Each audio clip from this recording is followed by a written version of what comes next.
complete chaos. Cars are laying upside down, bloody window shards are peppering the ground, and thick smog is choking abandoned buildings. Human noise is scarce, and even then, you can never be too sure. Everything around you is immersed in a silent chaos, and everything is falling apart. Ladies and gentlemen, welcome to the modern day zombie apocalypse.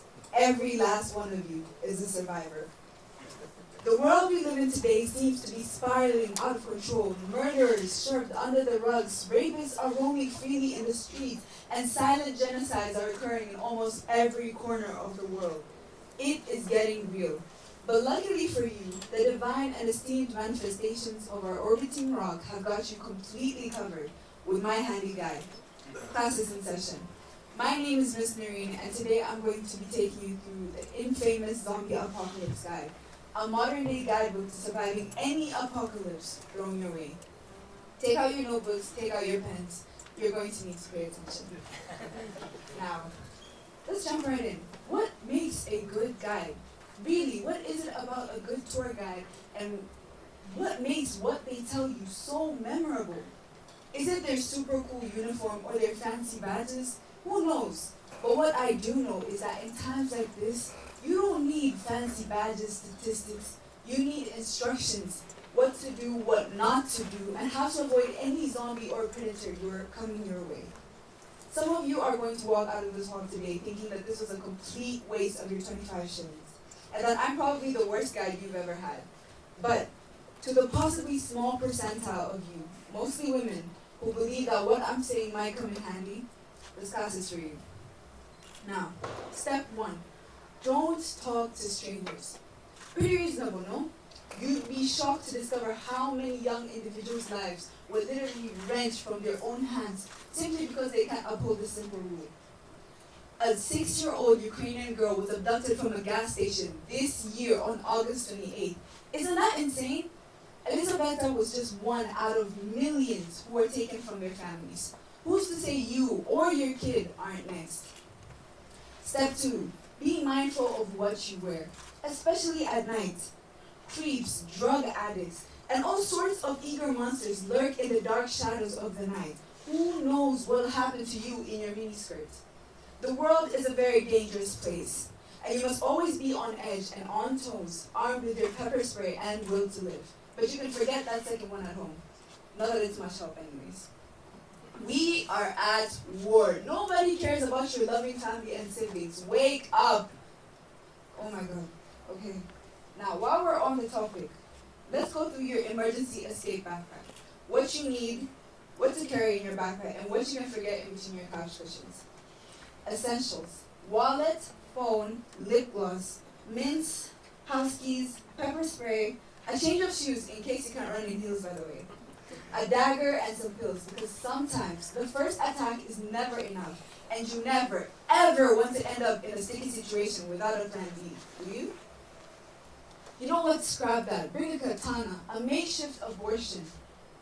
Bring a shotgun if you feel comfortable using that. Do you hear the words that are coming out of my mouth right now? Wake up! The system is against you. In a world where the system is ancient and these absurd rules have somehow managed to outlive our Britney Spears music, we cannot afford to be naive. The books written for women, by men, encourage you to bring your expensive perfume and heels, but you can forget about going outside with your collarbones showing, or even standing in front of a large group of people and saying all of this. Is anyone else having alarms go off in their head right now? I mean, you are not a victim of your circumstances, and no, your uterus is not a liability. Why is it that empowering women went out of style 10 years ago? How are trap star puffer jackets still cool? Our world is changing and developing rapidly. AI is developing faster than any of us could ever grasp. They are still discovering new species of animals as well. We are stuck in just one area though: equality. The system was never meant to favor you and your secret love for Barbies. It was meant to favor the typical African male who works at the garage, maintains an office job, is masculine, a provider, and goes home at 8 p.m. to call Galimari. The system isn't cut out for anyone. everyone is fighting what seems to be a losing battle. The world's stereotypes are getting out of hand and no one is acknowledging it.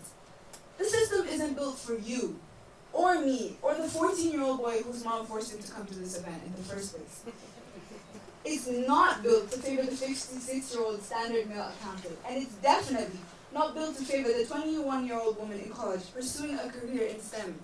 The system is built to slow you down and hinder your progress. The world is a very cruel place, and you surviving in this sick place just shows that you have a purpose to serve. In here, we have current and future CEOs, neurosurgeons, doctors, lawyers, sitting in this room right now. How many people are destined for greatness, have their lives ripped apart by zombies and all sorts of creatures? You are purposeful, and your safety is your only priority. Nobody cares about you until you're dead. Nobody cares about you until you're hurt, and nobody cares about you until you succeed. And even then, your story expires someday. You will expire someday. Ladies and gentlemen, you are living your own lives. Nobody and nothing has the right to take that away from you. You have free will. You have the capability to achieve greatness beyond your wildest dreams, but it's up to you to take that first step. I want to leave you with one last thing. Your silence is louder than your words. Your silence when rape cases are streamed on the media once again echoes. Your silence when you hear of the genocide in Palestine is far beyond your four walls. Your silence as you hear of 7-year-old deceased heaven in Ethiopia is deafening. You are in control. You are a member of society just like any other. You have the voice and the hands to do something about all of this. So why is it you feel that someone else will come along and do it for you? Your silence forms an alliance with the murderers, the rapists, the war criminals, and the zombies. As you abandon your voice, you abandon your humanity and allow the zombies to reign the world freely. You are one of them if you refuse to be against them. There is no place for neutrality in a war. People, wake up. The problem doesn't start with them, it starts with us. I may be well in danger after giving you this talk because there may be a zombie in here right now. Hey, maybe a couple of them. I stand here before you all, not as a microphone, but as a friend, an ally, and a comrade.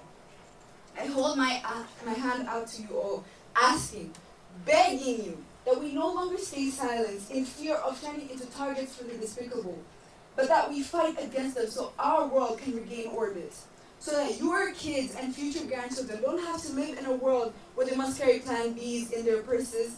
This is not for us, as it may as well be too late for us. It is for the coming generations. Your child doesn't need a makeshift abortion or a katana. Your child needs an education and a childhood. They need toys and the freedom to embrace their innocence and express themselves freely. I fear I may have already said too much, so forgive me if my speech is yet to change your mind. Ladies and gentlemen, this is your teacher, Miss Noreen, signing off from yet another adventure and war with the zombies. Thank you.